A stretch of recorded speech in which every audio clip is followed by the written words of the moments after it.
আসসালামু আলাইকুম রহমতুল্লাহ বারাকাতু। আমার আজকে সারাটা দিনটা খুব ভয়ে ভয়ে যাইতেছে। দেশের যে পরিস্থিতি, কিভাবে কি হয় আল্লাহ জানে। কারণ দেখেন, ইন্ডিয়ার প্রত্যেকটি স্যাটেলাইট, প্রত্যেকটা চ্যানেল বাংলাদেশ নিয়ে তারা উদ্বিগ্ন জানাইতেছে। তারা বিভিন্ন প্রকারের মিথ্যা প্ররোচনা চালাচ্ছে, মিথ্যা খবর তারা প্রচার করতেছে। কিন্তু আমাদের বাংলাদেশে কোনো একটা চ্যানেল বাংলাদেশে ওই বাংলাদেশের হাই কমিশন তারা করলো, আক্রমণ করলো, এই বিষয় নিয়ে ওরকমভাবে বাংলাদেশের কোনো চ্যানেল কথাই বলতেছে না। তার মানে আমরা কি বুঝতে পারছি, আমাদের মাথায় মানে কি বোঝাইছে। কালকে একটা ভিডিও দেখলাম ওই ইলিয়াস ভাইয়ের, উনি যে তথ্য দিলেন ওই তথ্য অনুযায়ী তো দেখা যাচ্ছে যে বাংলাদেশ বিশাল এক সমস্যার সম্মুখীন হতে যাচ্ছে।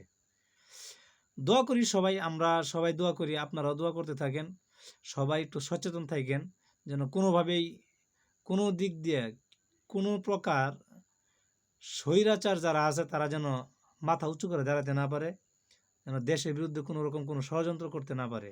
আজকে থেকে আমরা বুঝতে পারলাম যে বাংলাদেশের প্রতি আওয়ামীপন্থী যারা আছে তাদের কোনো মায়া মহব্বত কিচ্ছু নাই। তারা চায় যে বাংলাদেশ ধ্বংস হয়ে যাক, বাংলাদেশের যুদ্ধ লাগুক, বাংলাদেশ ইন্ডিয়ার সাথে যুদ্ধ রেখে বাংলাদেশ একদম ইন্ডিয়ার পরাধীনতা ভোগ করুক।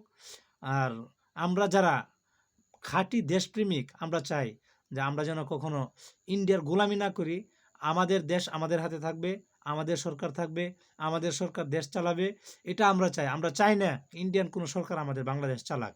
কিন্তু আওয়ামীপন্থী যারা আছে, আমরা একদম পরোক্ষভাবে দেখতে পারতেছি তারা যেভাবে যত ষড়যন্ত্র করতেছে, প্রত্যেকটা ষড়যন্ত্রের মূল এই ওদের মূল হলো যে বাংলাদেশের কোনো রকম কোনো যুদ্ধ লাগুক, বাংলাদেশটা ধ্বংস হয়ে যাক, বাংলাদেশের এই যত আইন কানুন সব ইন্ডিয়া থেকে আসুক, বাংলাদেশের সরকার থাকুক ইন্ডিয়ান, এরকম তারা চাচ্ছে। আমরা সবাই সচেতন থাকি, সচেতনতায় সব কিছু পিছনে ফেলতে পারে।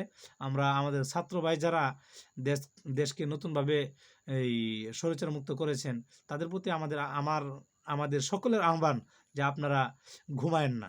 আপনারা সচেতন থাকলে দেশ বাঁচবে। আপনারা যদি সচেতন না থাকেন তাহলে দেশ বাঁচবে না।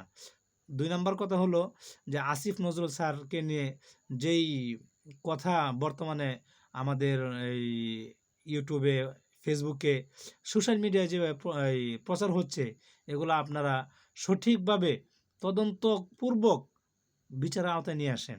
যদি উনি দোষী থাকে, উনি যদি সত্যি এটার সাথে সম্পৃক্ততা থাকে, তাহলে তাকে বহিষ্কার করেন।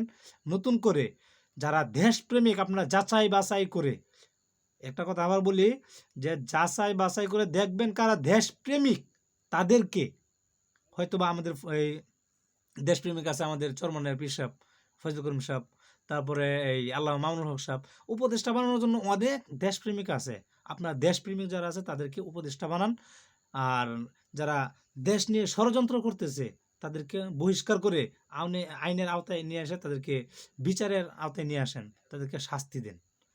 আল্লাহ হাফেজ। আল্লাহ আমাদের সবাইকে, বাংলাদেশ আমাদের সবাইকে ইন্ডিয়ার যত প্রকার এই ষড়যন্ত্র আছে সমস্ত ষড়যন্ত্র থেকে হেফাজত করুক। আমিন।